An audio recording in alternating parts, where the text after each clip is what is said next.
Nous recevons donc pour cette deuxième table ronde donc Gaëtz Minassian, donc qui est docteur en sciences politiques, enseignant en relations internationales à Sciences Po et journaliste au Monde, et qui a publié de nombreux livres et articles, et notamment Les Sentiers de la Victoire, peut-on encore gagner une guerre? Nous recevons aussi Taline Papazian, qui est docteur en sciences politiques, enseignante à Sciences Po Paris jusqu'en 2016, voilà, et qui a poursuivi ses activités de recherche à l'Université de Californie du Sud. Enfin, avant de se diriger vers Sciences Po Aix. Et ses domaines de recherche portent sur les conflits armés notamment, et sur les nationalismes dans l'espace post-soviétique. Elle a publié L'Arménie à l'épreuve du feu, forger l'État à travers la guerre, aux éditions Cartala. Et puis, en collaboration avec Robert Aïda Mirian et Gilay Libaridian, donc le livre blanc sur au Karabakh, Armenia's Foreign and Security Policies After the 2020 Karabakh War. Voilà, donc sans plus tarder, passons la parole à Gaëtz.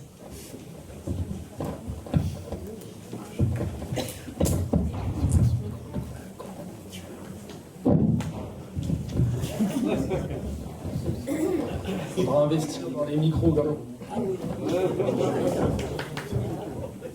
Voilà, c'est bon. Merci Stéphane. Donc, Aram et Dikran ont bien planté le décor. Ils partagent l'essentiel, pas tout, c'est normal. Mais bon, moi je vais commencer par une interrogation qui est en fait au cœur de notre problème aujourd'hui. Quel avenir s'offre un pays qui sacrifie sa jeunesse? Quel avenir s'offre un pays, quel avenir s'offre des élites politiques qui sacrifient leur jeunesse? Et c'est ça le vrai problème.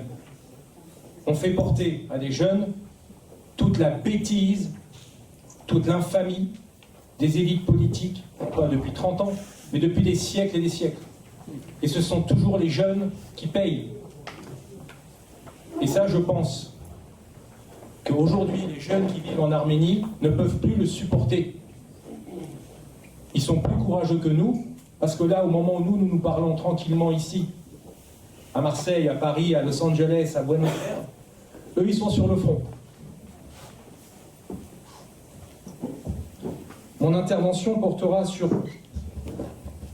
la sociologie de l'État, avec comme idée principale la conception complètement fantasmatique de la souveraineté chez les Arméniens. C'est un fantasme, l'indépendance totale. On a parlé de Tigran le Grand comme la référence, fantasme. On a parlé de l'Arménie bagrative indépendante, fantasme. La Cilicie indépendante, fantasme. La République de 1820, ça aurait pu être une réalité, mais c'est devenu aussi un fantasme à cause de la collusion bolchevico-kémaliste. Et puis, l'indépendance depuis 91, désolé, mais fantasme. Fantasme pourquoi? Pour 3 points. D'abord, il y a chez les Arméniens un déficit systémique du système. Qu'est-ce que ça veut dire? D'abord, un lien avec le religieux, qui est confus. On ne sait pas où commence le politique chez les Arméniens, on ne sait pas où s'arrête le religieux chez les Arméniens. Et tant que ce lien n'est pas clair, il y aura cette tendance à confondre les deux, et on le voit bien encore aujourd'hui dans nos prises de position. Je ne parle pas des miennes, ni de celles de mes camarades, mais globalement des élites politiques. Il n'y a pas de séparation entre le religieux et le politique, et je serai prêt à y revenir. L'autre idée, toujours dans le déficit systémique, c'est un vocabulaire indigent en politique. Il faut savoir que chez les Arméniens, le mot politique, la politique ou le politique, se dit de la même manière, Karakagamutyou. Alors que le politique et la politique, au masculin comme au féminin, eh bien, ce sont deux conceptions, deux acceptions totalement différentes. Au féminin, la politique, c'est l'action, la tactique, la stratégie, c'est essayer de trouver langue avec nos voisins. Et ça, les Arméniens savent faire, par leur histoire et leur géographie, ils savent trouver langue. Ils savent ce que c'est que l'action, ou la tactique, ou la stratégie pour exister. Mais dès lors qu'il s'agit, et je ne vais pas répéter ce qu'a dit mon ami Aram sur la Respublica, mais dès lors qu'il s'agit du politique, alors là, c'est le vide sidéral. Qu'est-ce que ça veut dire, le politique? Ça veut dire la chose publique, ça veut dire l'exercice du pouvoir, ça veut dire le champ, ça veut dire le pouvoir, ça veut dire le réel, ça veut dire l'État. Et il n'y a pas d'État parce que les Arméniens n'ont pas le sens du politique, ils n'ont le sens que de la politique. Autre point, toujours sur ce déficit systémique, c'est l'héritage d'un système politique arménien classique qu'on a appelé en historiographie le dynasticisme, c'est-à-dire le système des dynastes, qui comportait deux approches. Une approche orinapar, c'est-à-dire le primus inter pares, le roi est au même niveau que les autres, prince, et le roi ne dépasse pas des autres. D'accord? Ça, c'est le système orinapar. Et puis vous avez le système ishranapar, où le roi essaye d'émerger au-dessus des seigneurs de façon un peu autoritaire, d'où ishranapar, pour essayer d'asseoir son pouvoir, son autorité. Ce sont les deux systèmes dans lesquels nous sommes, et aujourd'hui on peut dire qu'une Arménie avec un régime présidentiel serait une Arménie avec un système ishranapar, et une Arménie qui fondée sur un système parlementaire, comme c'est le cas, serait plutôt un système orinapar. Sauf que, dans le cas arménien, à cause de ce système des dynastes qui a été à la fois très élastique et en même temps rigide, eh bien, vous avez le souverain arménien. On peut prendre le problème de l'époque, du roi, du monarque, mais on peut le projeter aussi avec aujourd'hui. Le problème du souverain arménien, du prince arménien, était triple. Il avait trois types de rivaux. Il avait d'abord à gérer la rivalité avec les puissances voisines. C'est pas évident. Savoir si ces puissances voisines toléreraient un souverain autonome, rival de l'empereur de Perse ou l'empereur byzantin, etc. Premièrement. Le deuxième type de rivalité chez ce souverain, c'est les grandes familles. Est-ce qu'elles acceptent de partager, d'accepter le fait qu'un souverain soit institutionnellement parlant au-dessus d'elles? C'est les fameuses bagarres entre les Bagratouni, les Archagouni, les Mamigonian, etc., etc. Je vous ramène aux travaux notamment de Nicolas Adams. Et puis, troisième type de rivalité, je dirais avec le Katholikos, le religieux, le politique. Qui a le dernier mot? Quelle est l'autorité suprême qui peut dire c'est blanc, non, c'est noir, non, c'est blanc? Et donc c'est important de savoir que quand vous êtes un souverain dans un système orinapar ou ishranapar, vous avez ces trois types de rivalité que l'on retrouve aussi aujourd'hui en Arménie indépendante. Est-ce que c'est un système orinapar, ishranapar? Le rapport aux puissances voisines, quelles qu'elles soient, le rapport avec les partis politiques, les oligarques, etc., quels qu'ils soient, et le rapport avec le religieux. Je ne suis pas sûr que, avec tout le respect que j'ai pour les religieux, je ne suis pas sûr que le Saint-Siège de Shmigadin aujourd'hui soit loyal envers le Premier ministre élu. Je me pose la question. Mais bon, c'est peut-être pas moi qui vais apporter la réponse, mais on peut se poser la question. L'autre point important toujours, et je finirai par ce point dans le déficit systémique, c'est qu'il n'y a pas de centre de distribution du pouvoir, de tradition chez les Arméniens. Pourquoi? Parce que lorsque le roi, à l'époque antique et médiévale surtout, lorsque le roi voulait asseoir son autorité, qu'est-ce qu'il faisait? Il faisait de sa ville, de sa cité à l'époque, il essayait d'en faire un centre de pouvoir. Or, c'était impossible pour lui.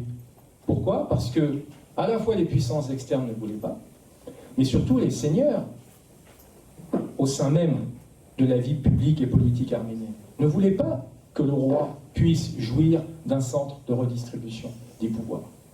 Et donc, ça veut dire quoi? Ça veut dire tout simplement qu'à partir du moment où vous n'avez pas de centre de redistribution du pouvoir, vous n'avez pas l'amorce de l'idée d'un cité-État. Ce qui n'est pas le cas de Bakou, grande ville industrielle depuis très longtemps, ce qui n'est pas le cas de Tbilissi, deuxième ville de l'Empire du Tsar, et Yerevan n'était qu'un bourg en 1920, 1918. Donc, gardez ça à l'esprit. On a ce problème de redistribution du pouvoir. Ce qui m'amène au deuxième point. Une désintégration identitaire, sociale et institutionnelle. Tout le problème que nous rencontrons, a priori, c'est un problème entre identité et altérité. On est trop en train de se regarder le nombril. Et l'altérité, l'autre, n'existe pas. C'est-à-dire que lorsque vous écoutez les élites politiques arméniennes, quelles qu'elles soient, on ne tient jamais compte de la vie de l'autre, de l'extérieur, du voisin. Jamais. On veut ci, on veut ça, on veut ci, on veut ça. Mais est-ce qu'on a les moyens d'avoir ci, d'avoir ça? Non. Est-ce que l'autre, il va rester les bras croisés? Non. Mais c'est pas grave, on continue à dire on veut ci, on veut ça, parce que l'altérité n'existe pas. On ne sait pas qui est l'autre, parce qu'on ne sait même pas qui nous sommes. Donc tant qu'on aura toujours ce problème entre identité et altérité, on n'arrivera à rien, si ce n'est à cumuler les erreurs et les épreuves. L'autre point toujours sur cette désintégration identitaire, sociale et institutionnelle, c'est l'absence de tradition d'État. On a importé le prêt-à-porter de la souveraineté. On se dit, tiens, il y a un costume qui est bien, là on va essayer de le prendre. Et il ne nous va pas. Il ne nous va pas, il n'y a pas de tradition d'État souverain, il n'y a pas d'institutions qui vont avec. Donc on a un autre problème avec cet État importé. Je vous renvoie au livre fantastique de Bertrand Badi sur les deux États et l'État importé. Qu'est-ce qu'on a finalement? Alors on a réussi à prendre un costume, mais il est trop grand, trop petit. On ne le porte pas bien. Pourquoi? Parce qu'on a un État, finalement, si on peut parler d'État, Tiran a parlé justement d'État mémoriel, on pourrait dire aussi l'État patrimonial, l'État clientéliste, l'État clanique, l'État où le lien institutionnel, l'idée de l'intérêt général, n'existe pas, puisqu'il passe après l'intérêt personnel. En Arménie, ils disent « Khedzepe », « Khenamid Zenor Parega ». Quand vous êtes dans le Khedzepe, vous avez tout. Quand vous n'êtes pas dans le Khedzepe, vous êtes que dalle. Vous avez le droit entre quoi et quoi? Vous taire ou partir. Et c'est peut-être drôle, mais c'est la réalité. Autre point important, les institutions en Arménie. On avait quoi à l'époque soviétique? On avait le premier secrétaire du Parti communiste arménien, on avait le président du Soviet suprême, et on avait le Premier ministre, le chef des commissaires. Lorsqu'il y a eu l'indépendance de l'Arménie en 91, on avait la même chose. C'est-à-dire, le président de la République, quel qu'il soit, c'était en fait l'équivalent du premier secrétaire du Parti communiste. Le président du Parlement, à l'époque, on ne disait pas encore Askaïn Jorov, c'est venu petit à petit, mais c'est devenu en fait le président du Soviet suprême. Et puis, on a le chef du gouvernement que l'on a aujourd'hui. Je ne parle pas de la Constitution, mais j'y viens. On a rajouté quoi à ces institutions rudimentaires post-soviétiques? On a rajouté une cour constitutionnelle complètement inféodée au pouvoir, et on a rajouté 2 ministères régaliens, les affaires étrangères et la défense, et je vais y venir. Les affaires étrangères, à l'époque soviétique, il y avait déjà en Arménie soviétique un ministre des affaires étrangères. Pour les plus anciens, les plus avertis, ils se souviennent de son nom, il s'appelait John Geragossian. Ça fait bien, ça fait américain, John Geragossian, mais c'était un soviétique pur jus. Et puis, c'est tout. Mais alors, quand je vous dis ça, et je vais un tout petit peu mordiller sur l'intervention de Tallinn, mais elle ne m'en voudra pas, quand vous mettez vos 2 bras régaliens, la défense et la politique étrangère, la défense et la diplomatie, aux mains de puissances extérieures, la défense, la Russie est là, c'est bon, il n'y aura plus de guerre, on a gagné. La diplomatie, on a le groupe de contact du groupe de Minsk, c'est bon, après tout, c'est un mécanisme, c'est une école, on va s'y faire. Il faut présenter l'arménien comme un bon élève. Haï Heloge, Haï Merke. Hein? On y va. Et lorsque ces 2 bras ne sont pas entre vos mains directement et que vous mettez votre destinée militaire et politique entre les mains de puissances extérieures, il ne faut pas s'étonner que lorsque vous avez une épreuve à subir, elle vous frappe en pleine face. Ah, on n'avait pas vu. Ben oui, il fallait penser l'impensable. Et c'est ça que l'on peut regretter essentiellement aux élites politiques arméniennes, de ne pas avoir pensé l'impensable. Et l'impensable, c'était de voir la Russie, je dis bien la Russie, nous faire ce coup, cette volte-face. Mais bon, on l'a cherché, et j'y reviendrai. Pour vous donner un exemple précis de cette désintégration identitaire, sociale et institutionnelle, en Arménie, on aime bien présenter la République de 91, celle qui a permis de restaurer l'indépendance, la souveraineté, comme la Troisième République. Mais foutaise, c'est pas la Troisième République, c'est la Deuxième République. Parce que ça voudrait dire en gros que la première, c'est 1918-1920, très bien, État indépendant, éphémère certes, mais État indépendant, Première République. Et ça voudrait dire que la Deuxième République, c'est la République soviétique d'Arménie. Et c'est pas un État souverain. Ben pour les Arméniens d'Arménie, et pour certains en diaspora, c'était un État souverain. Et il est là tout le problème. Comment faire croire que l'Arménie de 91 est vraiment souveraine lorsqu'on croit que l'Arménie soviétique l'est déjà? Donc c'est pour ça qu'ils disent Troisième République. Or c'est la Deuxième République. Et si on avait fait ce travail pédagogique pour dire vous vous trompez, c'est la Deuxième République et avant bah, c'était voilà, c'est un État fantoche, c'est une République fédérée, on n'en serait pas là. C'est un peu comme si en France on avait dit que Vichy c'était la Troisième République, sous prétexte que Vichy est né grâce au vote de la République. Il faut se rendre compte quand même. Bon, on sait très bien que c'était pas un État souverain. Et l'État 91 qui s'est mis en place, enfin l'État entre guillemets, j'y reviendrai, c'est une institution, c'est une unité qui a reproduit tout ce système des dynastes, mais à la place des grandes familles, on a les oligarques et les partis politiques. Ouais, s'il te plaît, Albert, si tu pouvais mettre sur vibrant ton téléphone, ça serait gentil.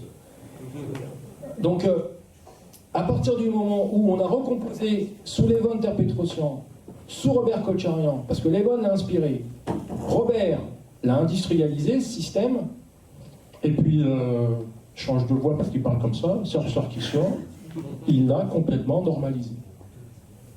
Et on avait un système d'un autre âge. On avait un système des dynastes.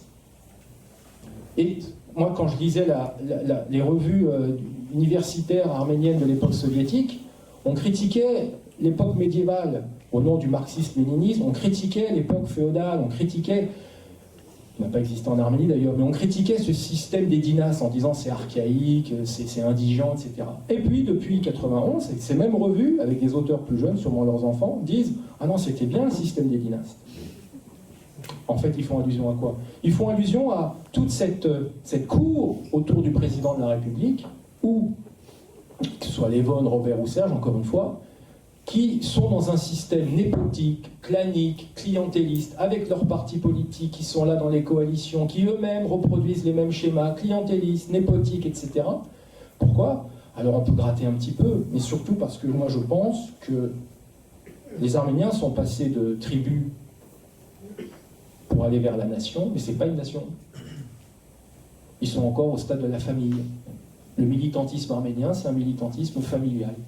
Le nombre, tenez-vous bien, le nombre de couples en Arménie, hommes-femmes, on ne va pas dire femme-femme ou homme-homme parce que là-bas c'est plus difficile, mais le nombre de couples politiquement composés entre le fils de et la fille de, c'est invraisemblable. Parce que la famille, c'est pas fondamental, c'est politiquement vital.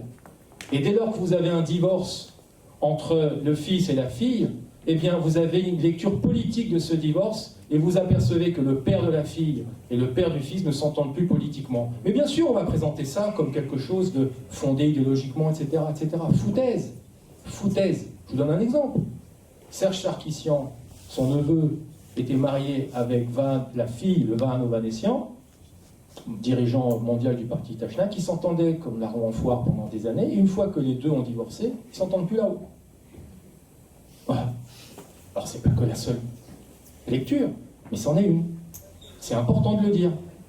Et puis la famille, on voit très bien ce que ça donne.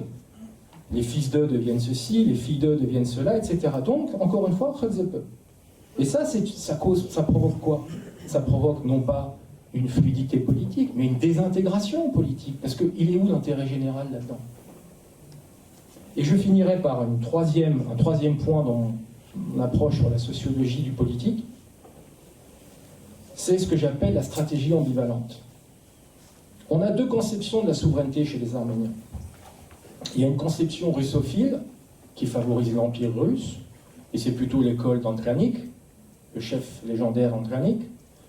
Et là, je dirais que c'est plutôt l'État fonctionnel, l'État colonie, l'État non souverain, le prolongement de la Russie, l'État où les citoyens ne sont pas vraiment des citoyens et où on a l'impression qu'on marche sur quelque chose qui n'existe pas.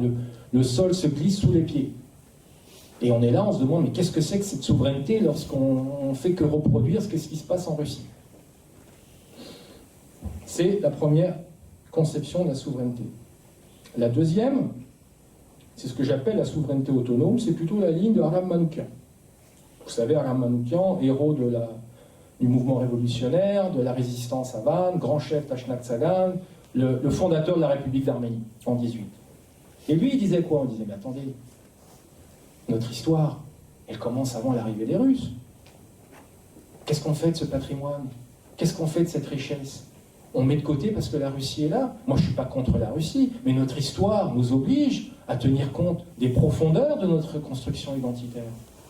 Et ces profondeurs de la construction identitaire, ça remonte à Urartu, etc., etc. Je ne dis pas de remettre Urartu sur le devant de la table. C'est juste qu'une identité n'est pas construite uniquement à partir d'une dimension russe, quelle qu'elle soit. Alors, je finirai par juste un petit point sur cette stratégie ambivalente. Pourquoi la stratégie à la Andranik est une erreur? Parce que vous mettez toute votre sécurité entre les mains d'une puissance extérieure. Et si cette puissance extérieure, et l'histoire est là pour le prouver, a envie de se rapprocher de la Turquie, de l'Azerbaïdjan, elle vous trompera. C'est ce qu'a fait Nicolas II dans les massacres de 94-96 et pendant le génocide. N'oubliez pas le rôle de la Russie pendant le génocide, qui refusait d'aller libérer les provinces arméniennes de l'Empire ottoman. Et il a fallu que ce soit Touro qui y aille, notamment à Van, n'oubliez pas. Hein, les amoureux de la Russie, faites attention quand même. Puis Staline, Lénine, avec Kemal, qui ont détruit l'Arménie indépendante. Et puis maintenant, Erdogan et Poutine. Et à un moment donné, il faut quand même se poser la question. Et la première erreur, elle est là. C'est d'avoir mis sa sécurité entre les mains d'une puissance tierce, la Russie. L'erreur de l'autre approche, non pas d'Aram Manoukian, mais de ceux qui sont les héritiers, ou qui se présentent comme les héritiers, j'ai fini. C'est notamment Nikol Pachinian, qui, quand il est arrivé au pouvoir en 2018, a fait en sorte de s'inscrire dans les pas d'Aram Manoukian.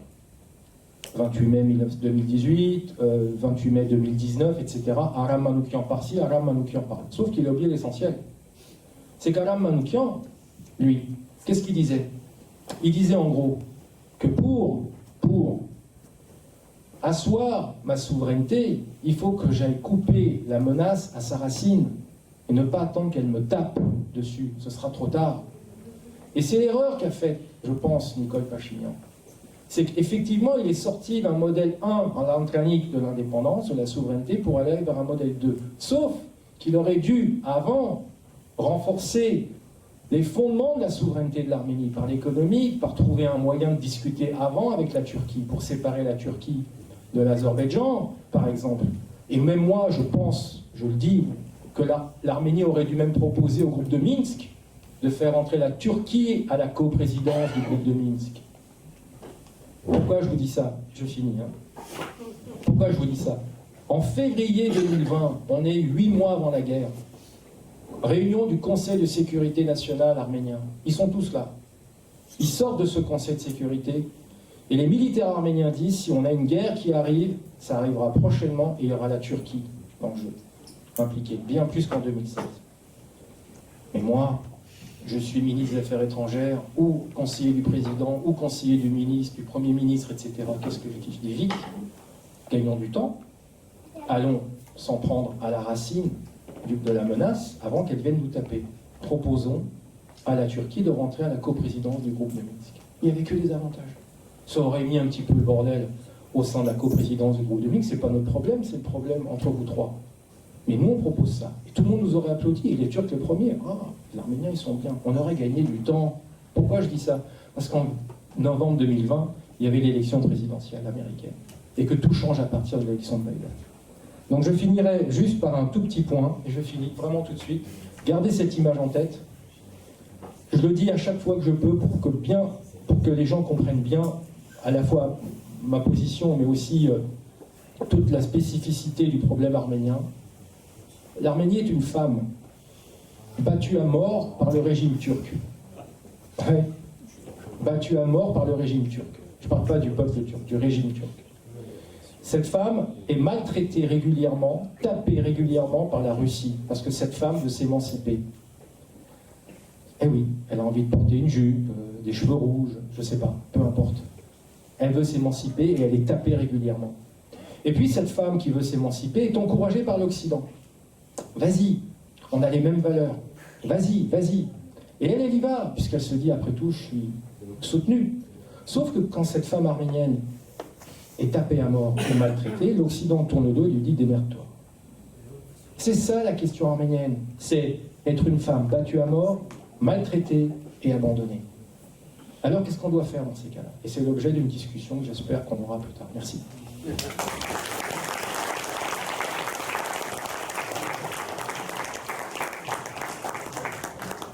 Bien, donc comme le temps file, je vais passer directement la parole à Taline qui donc, va développer sur la question. Bonjour, alors comme moi j'ai amené des cartes, en fait, je vais demander à mes deux camarades s'ils veulent bien ne pas être cachés par le rétro, se déplacer. Oui, je crois qu'au stade où on en est arrivé de notre discussion, c'est important quand même qu'on se montre des cartes. Vous m'entendez? Oui. Ah, c'est la lumière qui va pas. Je sais pas par où. Non, je suis désolée. J'ai pas accès au projecteur, hein, je sais pas où c'est.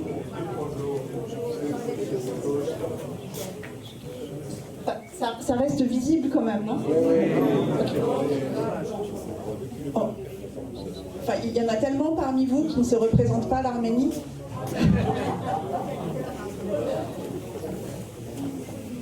Pourquoi je vous montre une carte?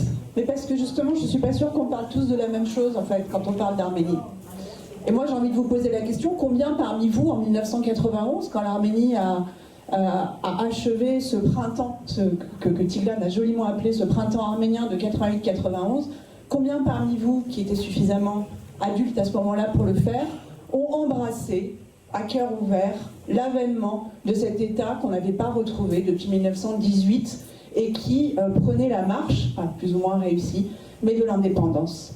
Eh bien, peut-être moins que ce qu'on aurait pu attendre, et peut-être en tout cas moins que ce que l'histoire, à ce moment-là, aurait mérité qu'on fasse pour que l'Arménie puisse relever le pari, relever le défi. Parce qu'en effet, ce défi, il était très important en 91, et aujourd'hui, il est encore pire. Il est encore pire parce qu'on a un peu tout raté. Nous ici, eux là-bas, j'allais dire dans une jolie conjonction. Donc, on en est où? Ah, merci beaucoup. On en est où? Depuis, ça c'est la carte donc post 9 novembre 2020 avec la nouvelle carte de l'Artsakh. On en est où? Eh bien, l'Arménie qui avait bâti son architecture de sécurité sur la base d'un partenariat renouvelé avec la Russie a vu cette architecture de sécurité quasiment effondrée en fait avec la guerre des 44 jours.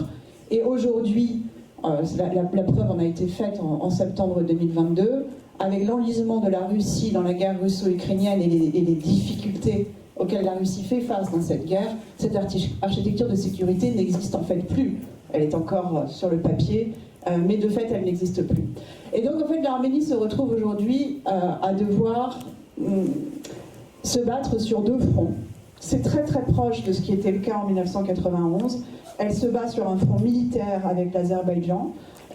Plutôt que de guerre à mort, je parlerai de lutte existentielle. Cette lutte existentielle, elle est là depuis 1988, elle se poursuit aujourd'hui. On a eu le malheur pour nous de l'oublier pendant 25 ans, et la réalité, mes camarades l'ont dit tout à l'heure, est venue se rappeler à notre bon souvenir. Et puis, l'autre pan de la lutte, eh bien, c'est le pan de la lutte pour la souveraineté. Hein, celle pour sortir du paradigme d'Antranik dont nous parlait Gaëtz tout à l'heure. Puisqu'évidemment, on le voit mais quasiment tous les jours, la Russie ne voit pas d'un bon œil cette résistance en fait arménienne, parce que ça vous paraît peut-être dérisoire de là où vous êtes, mais chaque phrase, chaque geste qui ne va pas dans le bon sens, qui n'est pas sanctionné par Moscou, se paye en Arménie et se payera. Et je ne sais pas si vous avez suivi par exemple le tout récent sommet de l'OTSC qui a eu lieu à Yerevan, pendant lequel Pachinian s'est payé le luxe de ne pas signer 2 des textes qui avaient été prévus. Évidemment, c'est des sommets où tout est bien réglé à l'avance. Vous vous doutez bien qu'il n'y a en général pas la place pour la surprise. Eh bien, ça se payera. Je ne sais pas quand, je ne sais pas à quel moment, mais je peux vous le dire. On aura bientôt de nouveau des morts, parce qu'il y aura bientôt de nouveau un feu vert qui sera donné à l'Azerbaïdjan.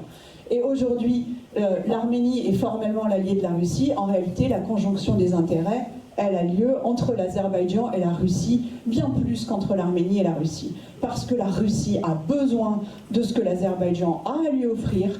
Et une des choses que cet Azerbaïdjan espère pouvoir offrir à la Russie, c'est quoi? C'est le corridor du Zangezouj. Voilà. Donc vous voyez que la bataille pour... j'allais dire... La bataille existentielle, mais c'est aussi la bataille pour l'indépendance. Bon, ma foi, on l'a fort mal engagé, on l'a tellement mal engagé qu'on est devenu vassal de la Russie, on l'a tellement mal engagé qu'on a oublié pendant 25 ans qu'on avait un conflit non réglé qui menaçait de reprendre. On s'est dit, peut-être pas vous, peut-être pas moi, mais en tout cas, les gens qui ont dirigé l'Arménie nous ont dit, et une partie des organisations traditionnelles de la diaspora ont repris ce discours à l'envi. Ne vous inquiétez pas, tout est réglé, c'est terminé. Nous payons aujourd'hui le double prix de cela, la vassalisation et l'aveuglement. Bon, alors, comment on fait?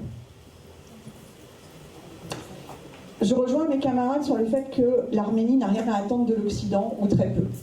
On peut attendre des choses en termes de continuer à accompagner l'Arménie sur le chemin de la démocratisation, sur le chemin, par exemple, de l'indépendance de la justice, sur le chemin de la lutte anticorruption. Et attention, ce n'est pas des domaines accessoires hein, dans la manière dont on doit se représenter la sécurité d'un État. C'est pas de l'accessoire, ce que je dis. C'est tout à fait fondamental. Parce que mes camarades disaient tout à l'heure, il n'y a pas de res publica en Arménie. Je ne suis pas complètement d'accord. Je ne suis pas complètement d'accord parce que ça fait des années que je travaille avec la société civile arménienne et que je sais ce qu'elle a dans cette tripe, cette société civile, et notamment sa jeunesse. La jeunesse qui est une jeunesse qui a grandi dans un pays, malgré tout, encore indépendant de façade, et en tout cas pour lequel l'indépendance est une valeur chère. Et cette valeur chère, elle a pris racine dans cette jeunesse-là. Et Guys l'a dit tout à l'heure, il a tellement raison, qu'est-ce qu'on peut attendre d'un État, d'un gouvernement qui sacrifie sa jeunesse? Eh bien, on peut attendre de l'aider à ne pas répéter ce genre de sacrifice. Et je crois qu'on le doit, non seulement à ces jeunes qui ne sont plus là aujourd'hui, et ça fait quand même pas loin de 20% de la classe d'âge des hommes de 20 à 22 ans, j'ai bien dit 20%, et on la doit aussi aux jeunes qui aujourd'hui continuent à se mobiliser pour faire en sorte que ce pays continue d'exister. Et c'est pas juste des belles paroles que je suis en train de vous dire. Moi je passe à peu près 4 mois de l'année en Arménie, la moitié de ma famille y est retournée dans les 4 ou 5 dernières années, donc je le connais de l'intérieur ce pays, et depuis longtemps. Et d'ailleurs j'invite peut-être ceux parmi vous qui n'y vont pas beaucoup, qui y vont peut-être même pas une fois par an, à prendre plus souvent un billet d'avion pour aller en Arménie plutôt que sur la Côte d'Azur ou ailleurs en Europe, faites-le aussi, pourquoi pas, mais allez aussi en Arménie, emmenez vos amis français en Arménie, parce que vous, Arméniens de la diaspora, vous êtes les ambassadeurs de votre pays. Et quand ce que vous montrez de vous-même dans les pays dans lesquels on vit, c'est que les Arméniens sont divisés, qui ne tirent pas dans le même sens et qui ne sont même pas capables de s'accorder sur ce qui devrait faire l'objet d'aucune discussion politique, d'aucun débat de goût, c'est-à-dire la sécurité primordiale de ces 29 800 km² qui constituent le miracle de l'histoire, que la nation arménienne puisse avoir un État, ben ma foi, si on n'est pas capable de faire ça, on pourra s'en prendre qu'à nous-mêmes quand il n'y aura plus rien. Ah, on n'aura que nos yeux pour pleurer, et quelque part, j'ai envie de dire, ce sera bien fait pour nous. Ok, c'est un discours, j'allais dire, à la fois qui sort d'années de recherche, ce que je vous dis là, et puis aussi un discours de praticien, parce que la sécurité de l'Arménie, c'est quelque chose que j'essaye de pratiquer, et peut-être que vous, quand vous vous poserez la question de faire une donation par-ci ou par-là, eh bien posez-vous la question de qu'est-ce qui pourra aider à renforcer la sécurité de ce pays dans votre donation. Parce que chaque donation qui ne vise pas à renforcer la sécurité de ce pays, à mon avis aujourd'hui, en 2022, c'est une donation perdue. On fera le reste plus tard, quand on pourra. Aujourd'hui, on a une seule mission, c'est d'essayer pendant les 10 prochaines années de tenir. De tenir, ça veut dire quoi? Ça veut dire réfléchir à quel scénario peut offrir à l'Arménie deux choses. Un développement économique et social, les deux ensemble, économique et social, c'est-à-dire avec une redistribution des richesses qui soit digne de ce nom, pour que la catastrophe démographique vers laquelle on va, et on y va, elle est annoncée, d'accord? Je veux dire, je ne fais pas là de la mauvaise prédiction, je ne suis pas Cassandre. Pour regarder les chiffres, on y va, pour que les effets de cette catastrophe démographique soient contenables. Voilà. Et on arrive à des questions géopolitiques qui sont éminemment importantes. Oui, parce que dans ce tandem qui lutte aujourd'hui contre l'existence de l'Arménie, Gaël a raison. Le grain de sable, le seul grain de sable sur lequel on peut peut-être essayer de jouer, hormis l'Iran avec qui on a des bonnes relations, la Géorgie dont on n'a quasiment pas parlé, mais la Géorgie c'est l'autre pays du Caucase du Sud qui suit une pente démographique. Il va peut-être falloir faire quelque chose pour que les relations entre l'Arménie et la Géorgie soient beaucoup plus consistantes que ce qu'elles sont aujourd'hui. Donc le grain de sable, je disais, le pivot de la sécurité de l'Arménie, c'est les relations entre l'Arménie et la Turquie. Bah oui, ça ne nous fait pas plaisir, mais quand on est un État, c'est comme ça qu'on doit réfléchir. C'est-à-dire à ce qui est bon, non pas à ce qui va faire plaisir à mon public d'aujourd'hui. Vous avez peut-être tous envie de me balancer des tomates. Je suis désolée, c'est comme ça. Mais à ce qui va être bon pour vos enfants demain. Et ça, c'est le job, c'est le rôle d'un chef d'État. Bon, je me passerai de commentaires sur est-ce qu'on a un chef d'État aujourd'hui ou pas. C'est l'objet d'un autre style de discussion. En tout état de cause, l'Arménie, elle n'a pas répondu encore à une question fondamentale, qui est, dans le régalien, il y a deux choses, la sécurité diplomatique, la sécurité physique. Dans la sécurité diplomatique, la diaspora a un rôle à jouer, en soutien de l'Arménie. Dans la sécurité physique, elle a beaucoup moins de rôle à jouer, j'allais dire, hormis financièrement et par le biais de ses compétences. Et Dieu sait qu'elle en a et qu'elles ne sont pas employées comme il le faudrait. Tigran l'a dit et je souscris totalement à son comment t'as appelé ça, le paradigme de la diasporisation, c'est ça? Et puis, dans la sécurité physique, voilà, en dernière instance, qui a son mot à dire? C'est les familles qui envoient leurs enfants au front, n'est-ce pas? C'est les familles qui font leur service militaire. C'est pas nous assis ici. Donc je crois que la seule chose qu'on peut faire de manière raisonnable, modeste et en même temps très ambitieuse, eh bien, c'est de soutenir l'Arménie dans un certain nombre de ses combats pour essayer de diminuer l'intensité des menaces contre sa sécurité qui lui viennent de toutes parts aujourd'hui. Et la Turquie, là-dedans, elle a un rôle pivot. Elle a un rôle pivot parce que, regardez la carte, je vais passer sur une autre carte, il faut avoir les cartes à l'esprit. Voilà, ça c'est le Caucase du Sud. Donc, le Caucase du Sud, c'est quoi? C'est soit... comment dire? Ça marche plus, ça? C'est soit une région qui peut devenir quelque chose si et quand les trois pays arriveront à faire en sorte que cette région soit autre chose qu'une mine de fracture, une voie de passage et un lieu de conquête. Mais c'est encore ce qu'elle est aujourd'hui. C'est un lieu de conquête. Donc voilà, si vous ne voulez pas être pris sans arrêt en tenaille entre des ex-empires qui ne demandent qu'une chose, c'est de pouvoir, au moment où ils sont un peu plus forts, eh ben, réveiller leurs instincts impériaux contre vous, et au moment où ils sont un peu moins forts, si vous êtes trop vassalisés, ben vous n'avez plus votre mot à dire. C'est la situation d'aujourd'hui. Si vous ne voulez pas ça, vous devez impérativement avoir des relations qui soient normalisées avec vos voisins. C'est le b.a.-ba. Et on n'est pas la première nation à être passée par ces moments difficiles. Par exemple, les Grecs l'ont fait avant nous, et ils ont avalé la pilule, et ils continuent à en avaler des couleuvres. Et je pense que si on ne passe pas par là, eh ben, on n'aura pas d'avenir. Voilà, c'est aussi simple que ça. Je m'arrête là, et évidemment, on pourra en discuter. Merci.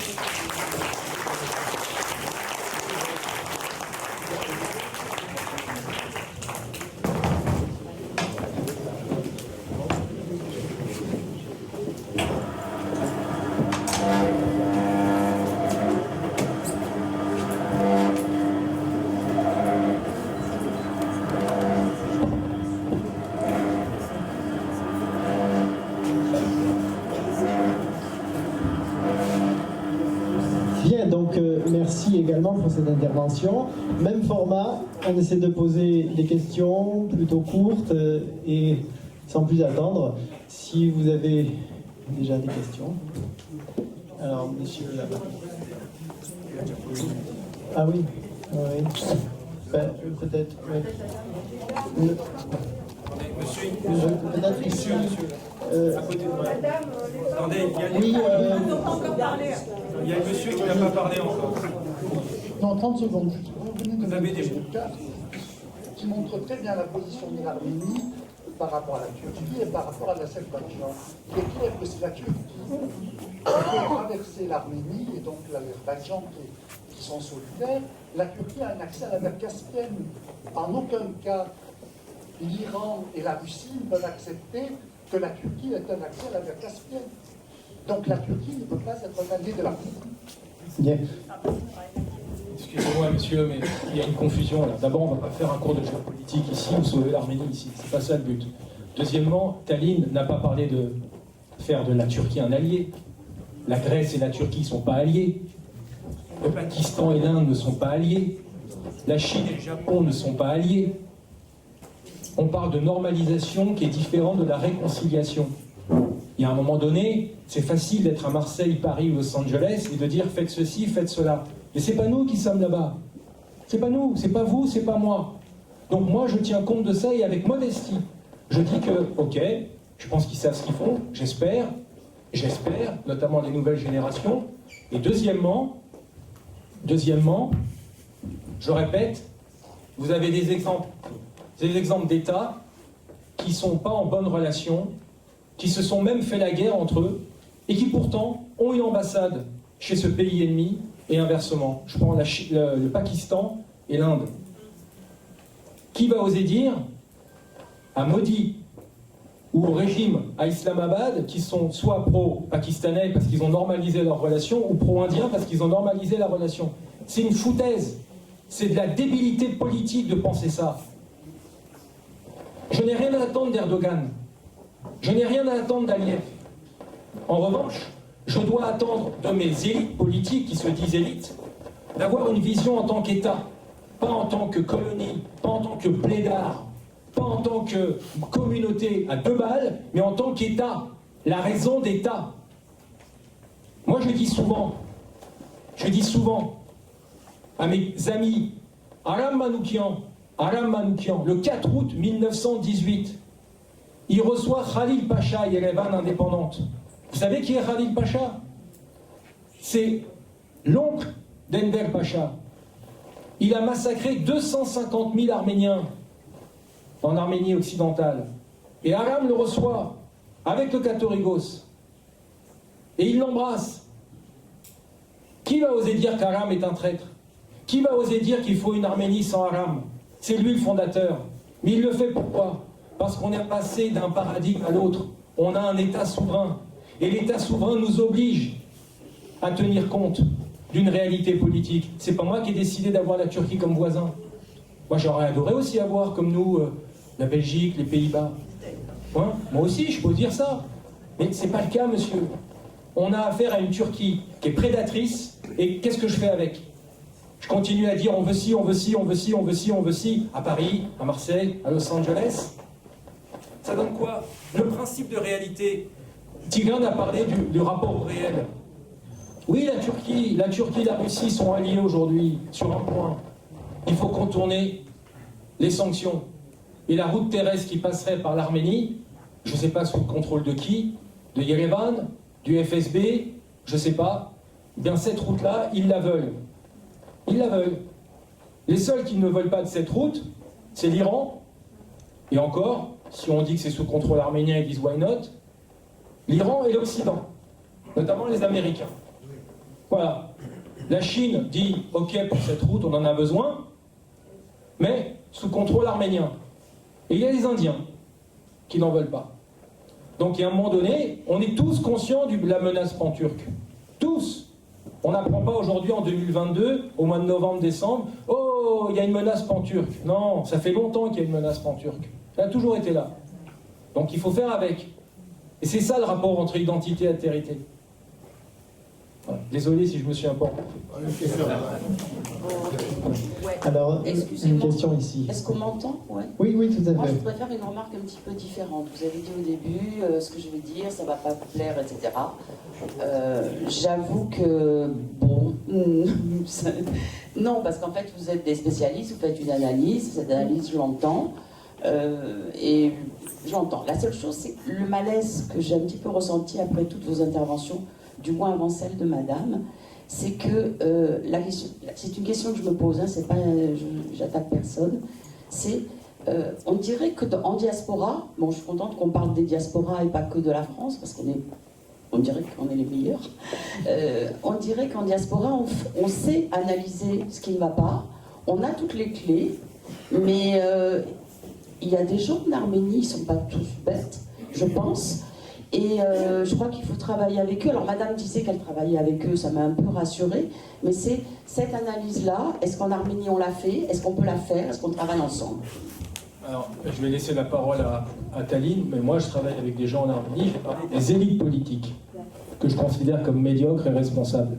Je ne parle pas de la population, des amis, des experts, des artisans, etc., qui sont très intelligents. Vous savez, les Arméniens, en Arménie, ils ne demandent qu'une chose, c'est de pouvoir exprimer leur intelligence. Parce qu'ils sont intelligents, mais on les prive. Voilà. Et ça, moi je suis optimiste, mine de rien. Vous voyez, je suis optimiste. Mais pourquoi je suis optimiste? Parce que l'Arménien est un bâtisseur. On détruit là, il va reconstruire ailleurs. Donc ça ne me choque pas. Ce qui me choque, madame, c'est que d'épreuve en épreuve, on ne tire pas les leçons des erreurs passées. Et c'est ça le plus fou. Mais il ne faut pas séparer, non? Il faut travailler ensemble. Mais personne ne parle de séparation. Enfin, pas moi en tout cas, ni mes camarades qui sont là. Personne ne parle de séparation. De toute façon, le centre du jeu, c'est l'Arménie, madame. C'est l'État arménien.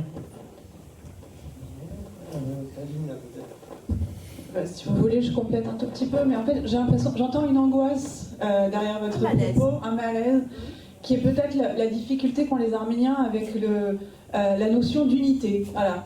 L'unité, c'est un de ces trucs qu'on a sacro-sanctifié quand on est arménien, parce que finalement, devant les difficultés, on s'est dit non mais alors il faut absolument que les Arméniens soient une unité, soient unifiés. Mais soyons bien d'accord, non seulement il y a des diasporas, mais en plus de ça, il ne peut pas y avoir une unité. Par contre, ce qu'il peut y avoir, c'est une conjonction et une discussion hyper honnête et j'allais dire pragmatique et professionnelle et dépassionnée entre les différents centres qui composent la vie arménienne. Et il est évident que dans ces différents centres, Yerevan doit avoir, et ce n'est pas un jugement de valeur que de dire, bon, c'est simplement de bonne logique, Yerevan doit être le premier de ces centres. Donc il faut pouvoir se mettre autour d'une table et se dire, ok, nous ici en France, en gros, voilà, qu'est-ce qu'on peut faire pour vous? Regardez, il y a eu la résolution dont on a parlé un peu brièvement tout à l'heure, mais je suis d'accord avec Adam, dans ces résolutions, il y a à boire et à manger, et on peut se mettre au travail pour faire advenir peut-être 1 ou 2 points qui sont mentionnés dans ces résolutions,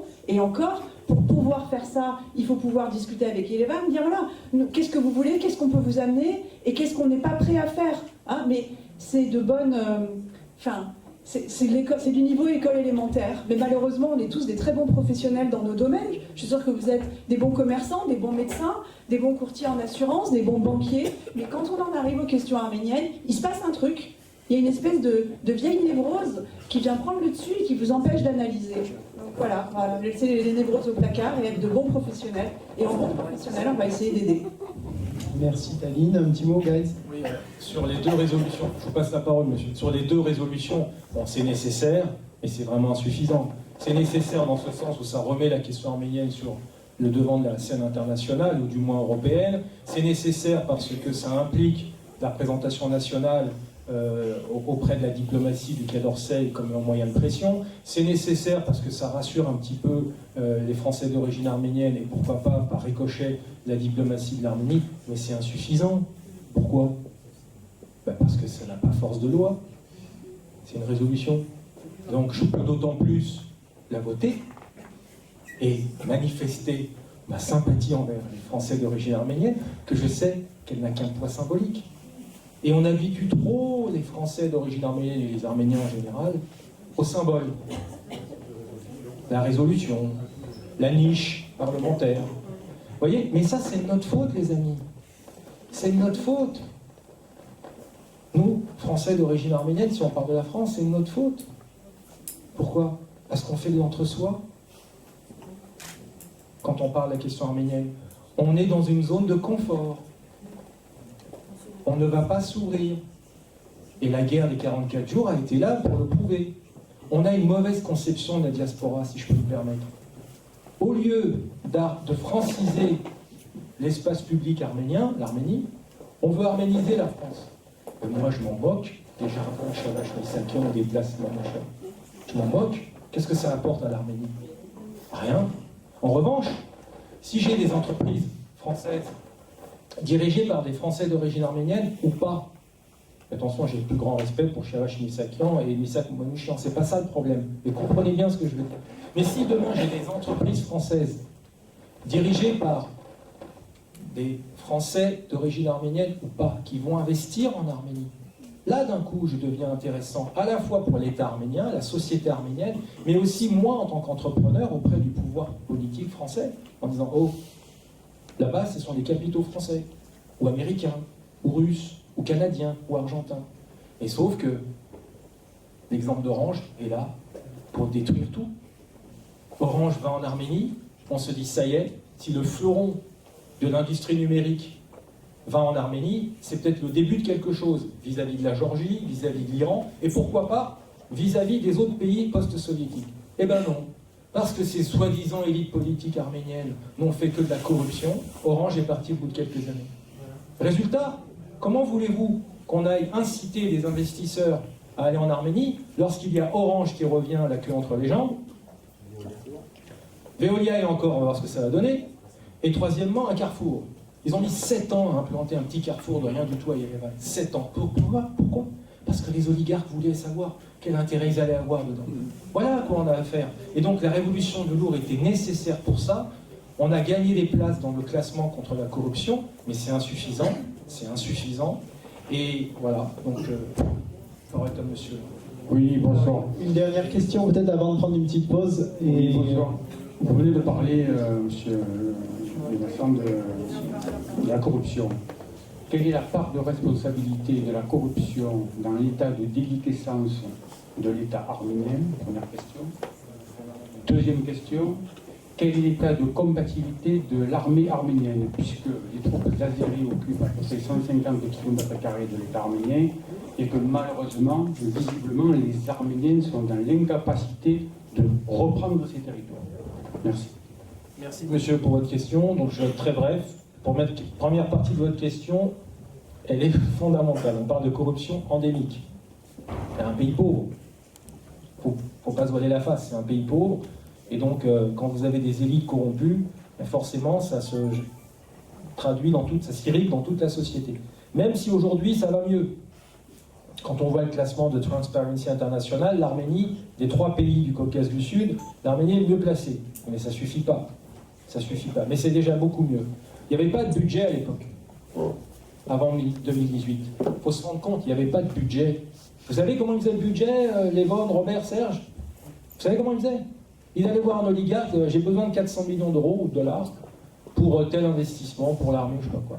Très bien. Il allait voir un oligarque, il donnait l'argent, mais en échange, il y avait des monopoles de ceci ou monopoles de cela.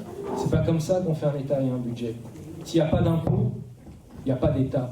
S'il n'y a pas d'impôt, il n'y a pas de contrat social entre le pouvoir et la société. Quand on vous dit qu'il n'y a pas d'État en Arménie, c'est une réalité. Mais je suis optimiste. Parce qu'une fois qu'on aura tiré les leçons, et c'est pour ça qu'on a fait ce numéro résonance, pour ça qu'on fait des conférences comme ça, c'est pour qu'on puisse mettre du réel dans la tête des gens.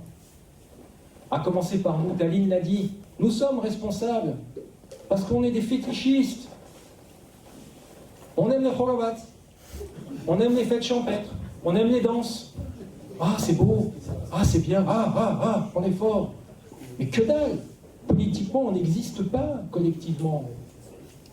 Individuellement, il n'y a que des réussites. Et ici, il n'y a que des réussites. Mais collectivement, nous n'existons pas dans ce monde. Voilà, on est les elfes. Vous savez, dans Tolkien, il y a les elfes. Les Arméniens, c'est des elfes. Ils sont là, mais ils ne sont pas là. Ils sont immortels, mais ils ne sont pas là. Et voilà. Sauf que nous, on n'a pas les grandes oreilles, on est plutôt... Monsieur qui... monsieur qui voulait prendre la parole et après on prend une petite pause. Pour moi, c'est que l'obstacle principal est toujours l'orientation stratégique de l'Arménie. Excusez-moi, on vous entend pas bien. Pour moi, l'obstacle principal reste toujours l'orientation stratégique de l'Arménie. Alors aussi, premier niveau, 2018. Comment peut-on refaire un État démocratique en restant allié de la Russie? Mais la guerre, comment les individus, la diaspora, je ne pense pas que les diasporas ont besoin de se autoflageller, qui ne retournent pas en masse avec les Russes maintenant en guerre, parce que ça voudrait dire se mettre sous la férule russe. S'investir ou investir, ça va partir dans les canaux obscurs. La guerre, troisième niveau, flageller l'État français, ne pas avoir donné les armes, peut-il, sachant que les armes vont le lendemain aller chez les Russes, on ne peut pas. L'Occident a donné des armes à l'Ukraine 2-3 jours après la guerre, après qu'il a vu que l'armée est loyale. Donc ça, on ne peut pas dire, parce que sur le papier, l'Arménie est OTGB, OTSR. Donc, et les Grèces, c'est un très bon exemple, vous le citez.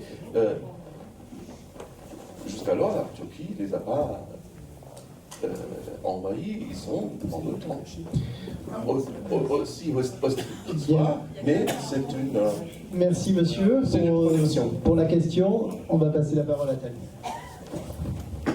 Sur la démocratisation, vous avez raison, c'est vraiment une gageure pour l'Arménie depuis 2018 que de rester dans cette alliance, on va dire, tout en poursuivant son chemin démocratique. Et d'ailleurs, je tiens à dire que cette révolution, elle a été une surprise pour absolument tout le monde à l'Ouest. Je parle des Américains, etc., parce qu'ils avaient en gros fait une croix sur la possibilité qu'il puisse y avoir le moindre changement démocratique en Arménie, précisément à cause de ça. Mais c'est là où... En 2014, pendant ma première visite, je disais à quelqu'un la dernière soirée, je me souhaite pour faire la révolution, mais au moment quand la Russie sera faite.